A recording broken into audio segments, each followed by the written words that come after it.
questão, não errou. A gente viu, eu avaliei. O que você pensou quando você respondeu isso?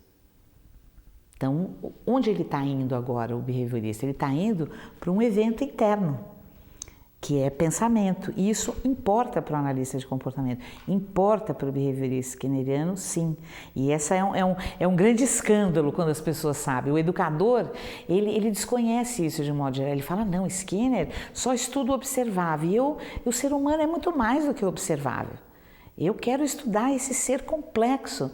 E ele acha que Skinner não se propõe a isso. Um bom analista de comportamento, quando ele vai avaliar um aluno, ele diz o seguinte para um educador: tente buscar a maior amostra de repertórios comportamentais que você puder. Não pegue só o escrito, pegue o oral, não pegue só o escrito oral, mas pegue as tarefas que ele faz, não pegue só as tarefas, mas pegue como dado os comportamentos de estudar em casa, os materiais que ele traz para a aula, né? As ideias, as concepções, as escritas espontâneas, porque a escola ela é muito verbal, né? Ela só mede a escrita e a fala, né? Você tem inúmeras outras formas de medir um conhecimento, né? Pelo desenho, né? Pela criação de um texto espontâneo e por aí vai. Então eu acho que basicamente há uma virada de mesa, né? Onde a gente pode dizer que Skinner é extremamente pós-moderno na sua concepção de ensino, né? Ele foi um grande progressista, né? Eu diria que ele foi um sábio 30 anos à frente do tempo da gente, né?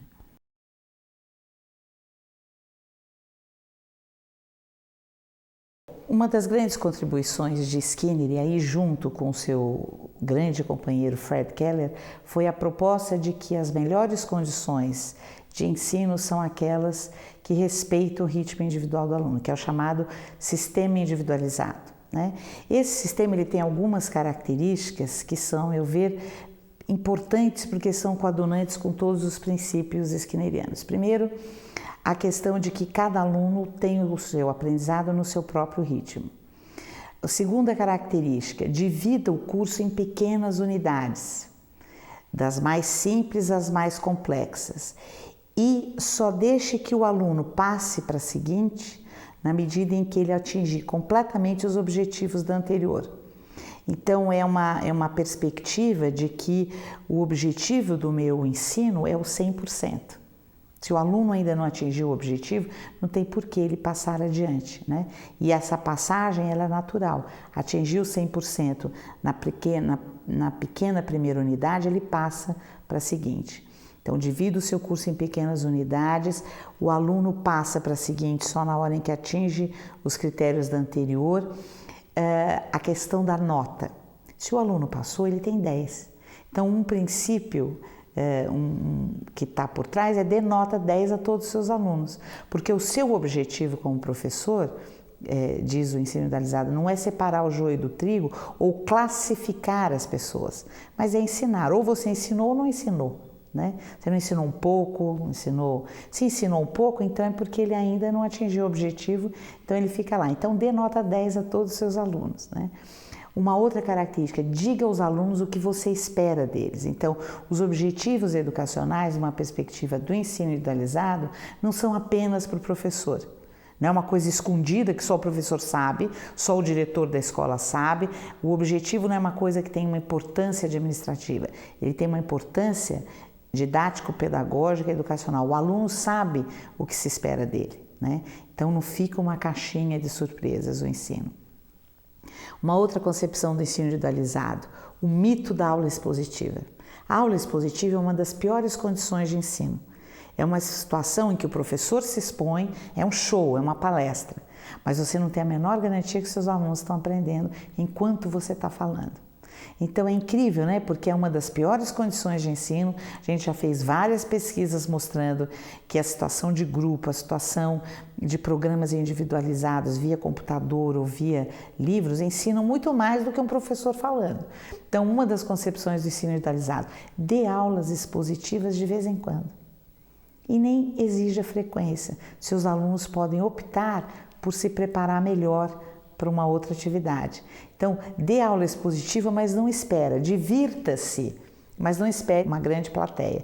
Então, isso é uma inversão total com o que a gente tem de concepção de escola, que é aquele professor num tablado falando para 30, 40 alunos a maior parte do tempo.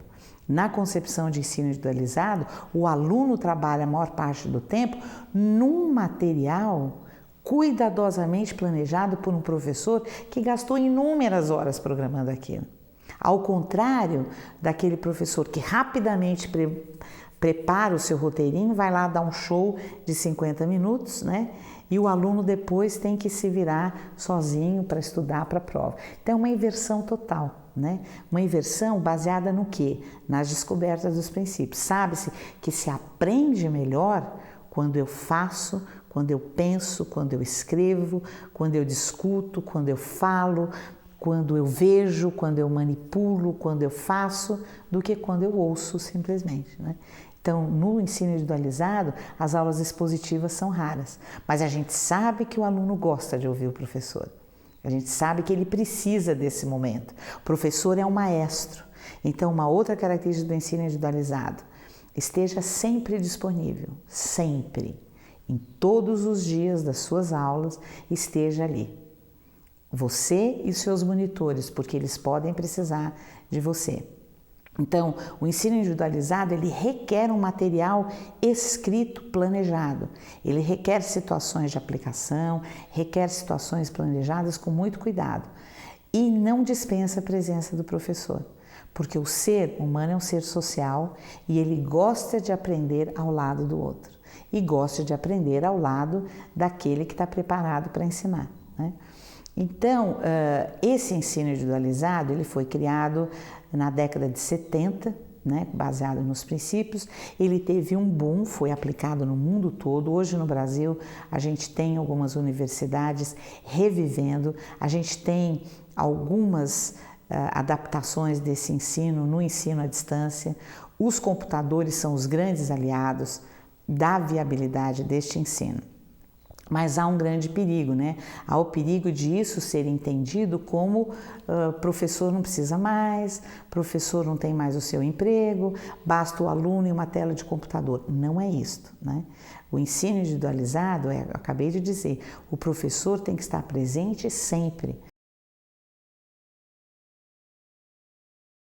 Para Skinner, né, a escola ideal é aquela em que o aluno é atraído por ela, não por receio e medo de ficar longe dela, mas porque nela ele encontra as mais fortes razões para se manter aprendendo, mesmo depois da escola. Então, para Skinner, né, a educação ela é a chave de uma sociedade, porque é ela que vai fazer com que o aprendiz busque habilidades e aprenda habilidades que o tornem independente, crítico, consciente, autônomo e que depois da escola institucionalizada se mantenha um ser que busque as informações ao longo de sua vida, que é a grande estratégia de sobrevivência e de uma vida em ascensão de felicidade e de sucesso profissional, não tenho a menor dúvida. Uma grande contribuição de Skinner foi a concepção da força que a educação tem. Ele concebe que nós, educadores, podemos compor o que ele chama de quarto poder, quarta força ou quarto estado, porque ele considera que os três existentes, que seriam a religião, a economia e a política, eles têm interesses que dizem respeito à sua sobrevivência imediata e não à sobrevivência da espécie. E que são apenas os educadores, os intelectuais, os cientistas, que por conhecerem a ciência do comportamento humano, por conhecerem o que move este ser humano, é que serão capazes de trabalhar para a sobrevivência e a manutenção da espécie humana.